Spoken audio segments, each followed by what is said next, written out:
A finales del siglo XI, Europa vivía un momento de profunda transformación. Las cruzadas comenzaban a tomar forma, impulsadas por el fervor religioso, la búsqueda de tierras y la promesa de la salvación eterna. En este contexto, en el año 1111, se fundó una de las órdenes más misteriosas y poderosas de la historia medieval, los Caballeros Templarios.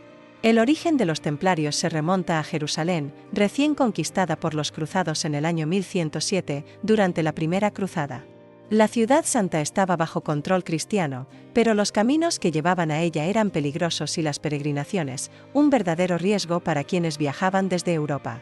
Fue entonces cuando un pequeño grupo de caballeros liderado por Hugo de Payens, un noble francés, propuso una idea revolucionaria: crear una orden militar que protegiera a los peregrinos y defendiera los territorios cristianos en Tierra Santa. En 1112, Hugo de Payens se presentó ante el rey Balduino II de Jerusalén, quien aceptó su propuesta. La orden recibió inicialmente solo 9 miembros, hombres que juraron pobreza, castidad y obediencia, pero con una misión clara: proteger a los viajeros y luchar por la fe cristiana. Estos primeros caballeros eran guerreros experimentados, pero también hombres profundamente religiosos, que combinaban la disciplina monástica con la destreza militar. Su hogar inicial fue el Templo de Salomón, de donde tomó el nombre que los haría famosos: los Caballeros del Temple, o Templarios. El contexto histórico de esta época estaba marcado por conflictos constantes. Jerusalén era un territorio disputado, y las ciudades de Siria y Palestina eran escenario de escaramuzas, traiciones y batallas continuas entre cruzados y musulmanes. Los templarios, aunque pocos en número, comenzaron a ganarse un lugar en estas guerras por su valentía y su capacidad organizativa. Se les consideraba férreos defensores, capaces de resistir asedios y proteger a los más débiles. Su reputación creció rápidamente, y pronto los nobles europeos comenzaron a donar tierras, dinero y recursos para fortalecer la joven orden. El primer reconocimiento oficial llegó en 1112, cuando el Concilio de Troyes formalizó la regla de la orden. Los templarios se organizaron como una estructura jerárquica con un gran maestre a la cabeza, seguido por comandantes regionales y hermanos caballeros. Su disciplina era estricta y su compromiso absoluto. Esta combinación de poder militar y rigor espiritual los convirtió en un elemento central de la estrategia cristiana en Tierra Santa. Durante sus primeros años, los templarios no solo protegieron peregrinos, sino que también participaron activamente en las campañas militares.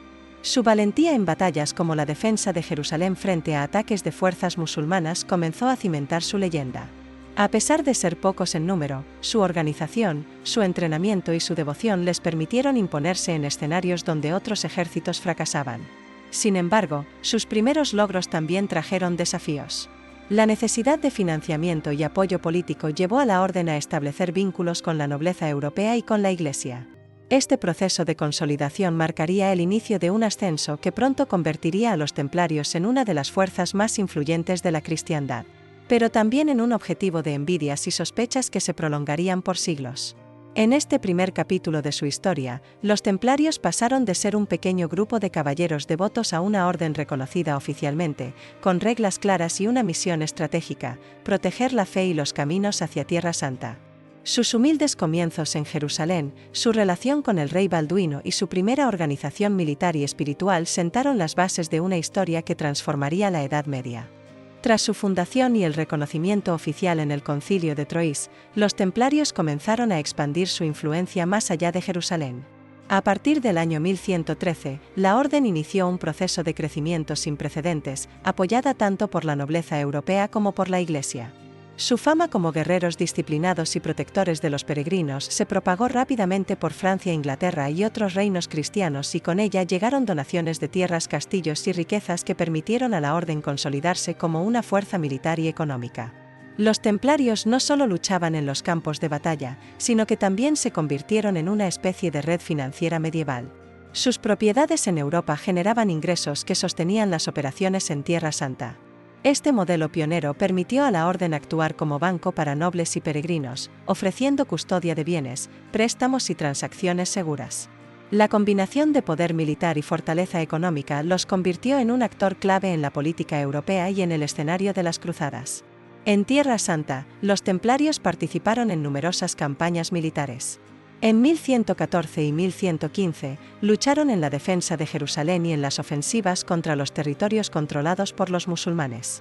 Sus fortalezas, situadas estratégicamente a lo largo de rutas de peregrinación, se convirtieron en bastiones inexpugnables que protegían a los viajeros y aseguraban el suministro de recursos a las fuerzas cristianas. Castillos como el de Gaza, Saf di Acre fueron algunos de los primeros símbolos de su poder en la región. La reputación de los templarios creció también gracias a sus innovaciones militares. Sus caballeros estaban entrenados en combate cuerpo a cuerpo, manejo de armaduras y estrategias de asedio.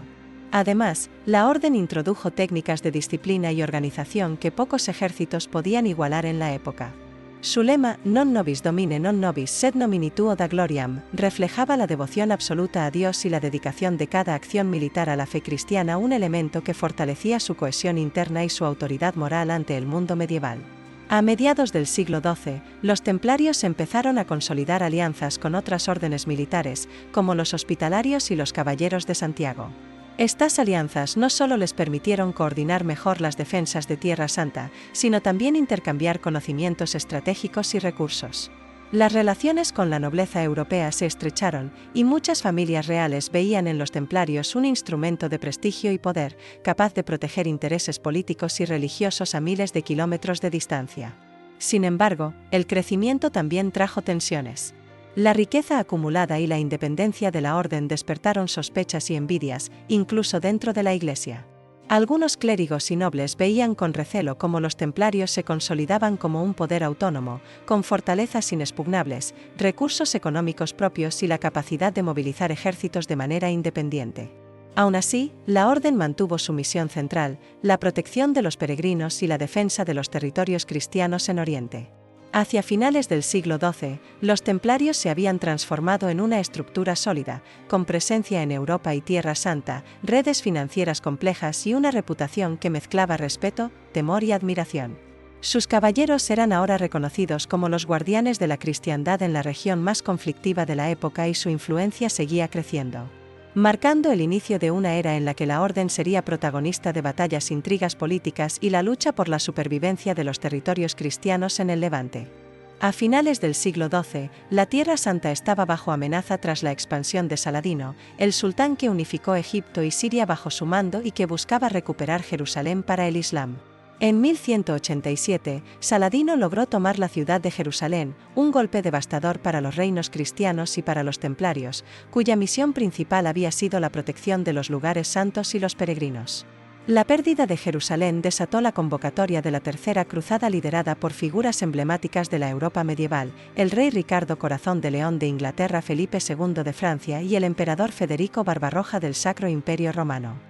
Los templarios, con su estructura militar ya consolidada, se convirtieron en aliados estratégicos indispensables. Sus caballeros, disciplinados y entrenados, participaron en cada campaña, destacando tanto en batallas campales como en asedios de fortalezas enemigas. Durante la cruzada, los templarios demostraron su valía en combates cruciales. Uno de los enfrentamientos más recordados fue la defensa de Acre en 1191, donde la ciudad resistió un largo asedio gracias a la coordinación entre los ejércitos cruzados y las tropas templarias. Los caballeros templarios, luchando cuerpo a cuerpo, mostraron una valentía y disciplina que se convertirían en leyenda.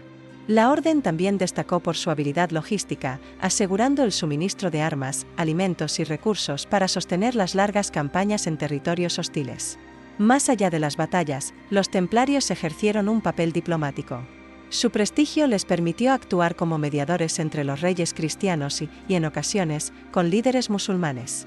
Sin embargo, la figura de Saladino se mostraba implacable. Su estrategia combinaba rapidez en el campo de batalla y asedios calculados, obligando a los templarios a adaptarse y aprender constantemente. Esta confrontación directa con uno de los comandantes más talentosos de la historia consolidó la reputación de la orden como fuerza militar de élite. La Tercera Cruzada logró algunas victorias notables. Los cruzados recuperaron ciudades estratégicas como Acre y Jaffa, y se firmaron acuerdos que permitieron la libre circulación de peregrinos cristianos hacia Jerusalén, aunque la ciudad permaneció bajo control musulmán. Para los templarios, estos logros significaban la preservación parcial de su misión y el mantenimiento de sus fortalezas en el Levante. Sin embargo, la cruzada también dejó claros los límites de su poder. Ni la disciplina, ni la riqueza, ni la valentía podían garantizar la recuperación de Jerusalén de manera definitiva. Durante este periodo, la orden reforzó su estructura interna. Se mejoraron los códigos de disciplina, la formación militar se hizo más rigurosa y la administración de los bienes y propiedades se volvió más eficiente. Los templarios comenzaron a actuar como una auténtica fuerza supranacional, con presencia en múltiples reinos europeos y una jerarquía estricta que les permitía operar de manera autónoma y efectiva en el campo de batalla y en los asuntos financieros. No obstante, el creciente poder y autonomía de los templarios empezaban a generar tensiones en Europa. La nobleza y algunos sectores de la Iglesia veían con recelo que una orden militar controlara enormes riquezas y territorios, y que sus caballeros pudieran desafiar indirectamente la autoridad de los monarcas. Aún así, durante la Tercera Cruzada, estas tensiones quedaron en segundo plano. La orden demostraba ser indispensable para la defensa de los intereses cristianos en Oriente. Al concluir la cruzada, hacia 1192, los templarios habían consolidado su fama como guerreros y diplomáticos. Sus fortalezas seguían siendo bastiones estratégicos, sus redes financieras mantenían la logística de los reinos cruzados, y su disciplina inspiraba respeto y temor por igual. La confrontación con Saladino no solo marcó un punto álgido en su historia militar, sino que también reforzó la identidad de la orden, una combinación de fervor religioso, destreza militar y astucia estratégica que la definiría en los siglos siguientes.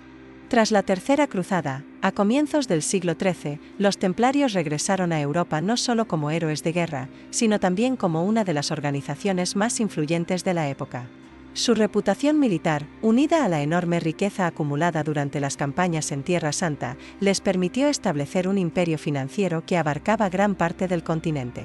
Los caballeros templarios no solo defendían la fe, también administraban fortificaciones, cobraban rentas, gestionaban propiedades y custodiaban tesoros.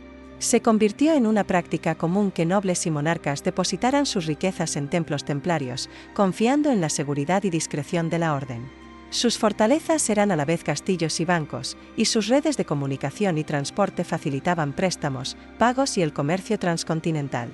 En 1194 la orden recibió de la Iglesia un reconocimiento que la colocaba por encima de cualquier autoridad local. El Papa Inocencio III otorgó a los templarios privilegios especiales, eximiéndolos de impuestos y permitiéndoles actuar con autonomía respecto a los reyes y obispos. Esto consolidó su estatus de poder supranacional, pero también comenzó a generar recelos y envidias en la nobleza y en la propia jerarquía eclesiástica. 1195 marcó un hito para los templarios. La orden completó la construcción de su cuartel general en París. Conocido como la Casa de los Templarios, un complejo que no solo servía como centro administrativo, sino también como símbolo de su creciente influencia. Desde allí, se coordinaban operaciones militares, financieras y diplomáticas en toda Europa y Oriente Medio. Mientras tanto, en Tierra Santa, la situación se volvía cada vez más complicada. Los estados cruzados se debilitaban ante la presión constante de los musulmanes, y los templarios se vieron obligados a consolidar sus posiciones defensivas, construir nuevas fortalezas y entrenar generaciones de caballeros que pudieran sostener la frontera oriental. Su disciplina militar y su organización interna se perfeccionaron, convirtiéndolos en una fuerza prácticamente invencible en las escaramuzas locales. En 1198, los templarios participaron en la Cruzada de Conrado de Montferrato, reforzando su presencia en Galilea y reforzando fortalezas clave como Safed y La Roche. Su participación no se limitaba a la guerra, también establecían acuerdos con comerciantes, administraban rutas de peregrinación y aseguraban el paso seguro de viajeros cristianos hacia Jerusalén y otros lugares santos. Sin embargo, el poder económico de la orden comenzó a despertar celos y suspicacias. Muchos monarcas se daban cuenta de que los templarios podían movilizar ejércitos propios y controlar enormes sumas de dinero, lo que les confería una independencia que a veces desafiaba la autoridad real. En paralelo, rumores sobre secretos y prácticas desconocidas dentro de la orden empezaron a circular, sembrando las primeras dudas sobre su transparencia y sus fines. Hacia el año 1200, los templarios habían alcanzado su apogeo, controlaban cientos de fortalezas, contaban con miles de caballeros entrenados y mantenían un sistema financiero que superaba en muchos aspectos al de los estados europeos. Su influencia era tal que podían intervenir en asuntos políticos, económicos y militares con gran autonomía, convirtiéndose en un actor fundamental de la Europa medieval. No obstante, con cada paso de expansión, los templarios acumulaban enemigos. Monarcas deseosos de recuperar sus tesoros, nobles recelosos de su poder y sectores de la Iglesia preocupados por su independencia comenzaban a conspirar, preparando el terreno para los conflictos que, décadas más tarde, desencadenarían la caída de la orden. A comienzos del siglo XIII, los templarios enfrentaban una encrucijada que marcaría el comienzo de su declive. La pérdida de Acre en 1291, considerada la última gran fortaleza cristiana en Tierra Santa, significó un golpe devastador. La caída de la ciudad no solo marcó el fin de los estados cruzados, sino que también obligó a la orden a replantear su estrategia. Los templarios, una organización nacida para proteger Jerusalén y los territorios cristianos, se encontraron desplazados y sin un objetivo territorial claro. La expulsión de los cristianos de Tierra Santa obligó a la orden a concentrar sus esfuerzos en Europa. Allí, sus riquezas y propiedades se convirtieron en el centro de atención de reyes y nobles que buscaban aprovechar la situación. Mientras los caballeros templarios trataban de mantener su prestigio y su cohesión interna, comenzaron a surgir tensiones con la monarquía francesa y otros poderes europeos, que veían en ellos un rival demasiado influyente y económicamente poderoso.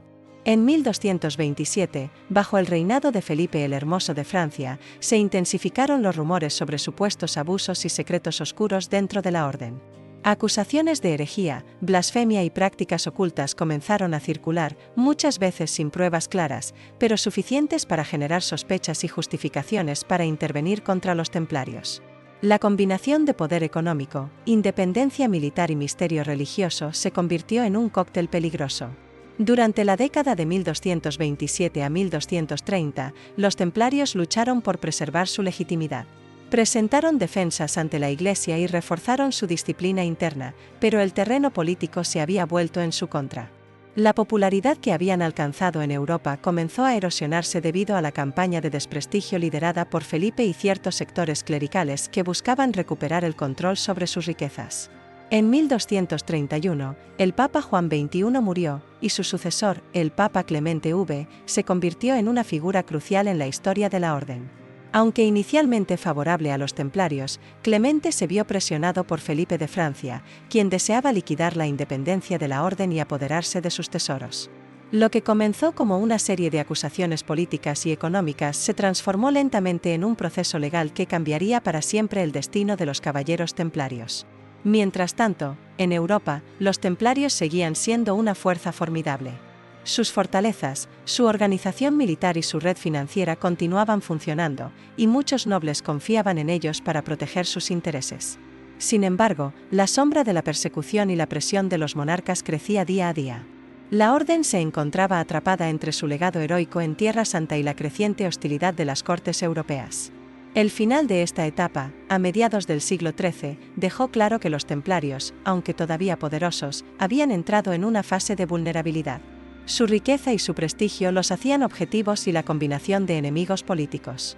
Acusaciones de herejía y la pérdida de sus bases en Oriente Medio preparaba el escenario para el asalto definitivo que pondría fin a siglos de influencia. El 13 de octubre de 1300, un día que marcaría para siempre la historia de los templarios, comenzó el golpe final contra la orden. En toda Francia, bajo las órdenes de Felipe el Hermoso, cientos de templarios fueron arrestados simultáneamente. Entre ellos se encontraba Jacques de Molay, el gran maestre de la orden, y otros altos dignatarios. Las acusaciones eran graves: herejía, idolatría, sodomía y corrupción dentro de la orden.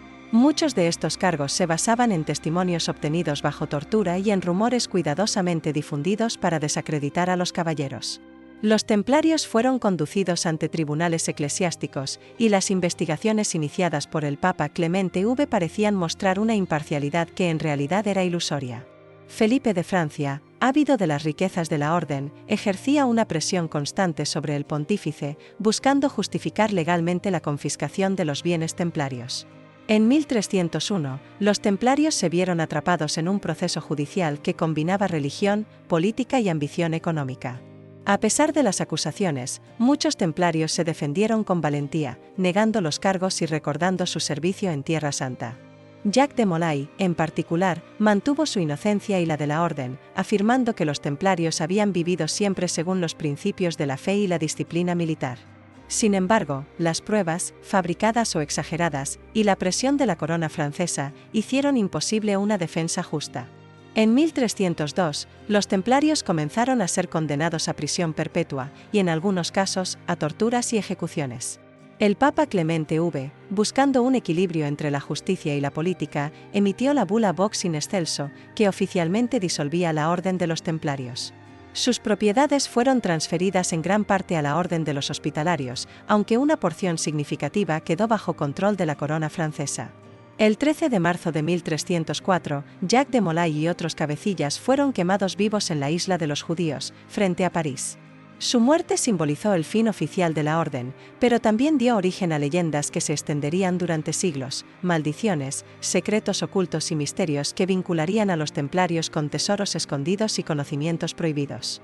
La caída de la orden mostró cómo el poder económico y militar, combinado con la ambición de los reyes, podía destruir incluso a los más valientes defensores de la fe.